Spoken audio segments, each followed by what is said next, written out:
વલસાડના મોગરાવાડીમાં પતિ પત્ની વચ્ચે ચાલતા છૂટાછેડાના વિવાદે ઉગ્ર સ્વરૂપ ધારણ કર્યું। પતિએ પત્ની પર ચપ્પુ વડે હુમલો કરતા સારવાર હેઠળ ખસેડાઈ। વલસાડના મોગરાવાડી વિસ્તારમાં પતિ પત્ની વચ્ચે ચાલતા છૂટાછેડાના વિવાદે ઉગ્ર સ્વરૂપ ધારણ કરતા પતિએ પત્નીના ઘરે જઈ તેના પર ચપ્પુ વડે જીવલેણ હુમલો કર્યો હતો। વલસાડ શહેરના મોગરાવાડી વિસ્તારમાં આવેલા પ્રમુખ ગ્રીન બાલકૃષ્ણ રેસિડેન્સી આજે લોહીના ડાઘાથી ખરડાઈ ગઈ હતી।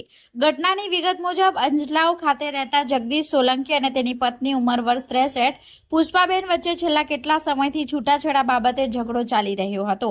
આ વિવાદના કારણે પુષ્પાબેન મોગરાવાડી ખાતે રહેતા પોતાના દીકરાના ઘરે રહેવા આવી ગયા હતા। જોકે આવેશમાં આવેલા પતિ જગદીશ સોલંકીએ બાલકૃષ્ણ રેસિડેન્સીના રૂમ નંબર 201માં પહોંચી પત્ની પર ચપ્પુ વડે હુમલો કરી દીધો હતો। હુમલાને પગલે પુષ્પાબેન લોહીલુહાણ હાલતમાં થઈ ગયા હતા। આસપાસના લોકો એકઠા થઈ જતા ઘટનાની જાણ થતાં જ ઈજાગ્રસ્ત મહિલાને તાત્કાલિક 108 એમ્બ્યુલન્સની મદદથી વલસાડની સિવિલ હોસ્પિટલમાં સારવાર અર્થે ખસેડવામાં આવી હતી।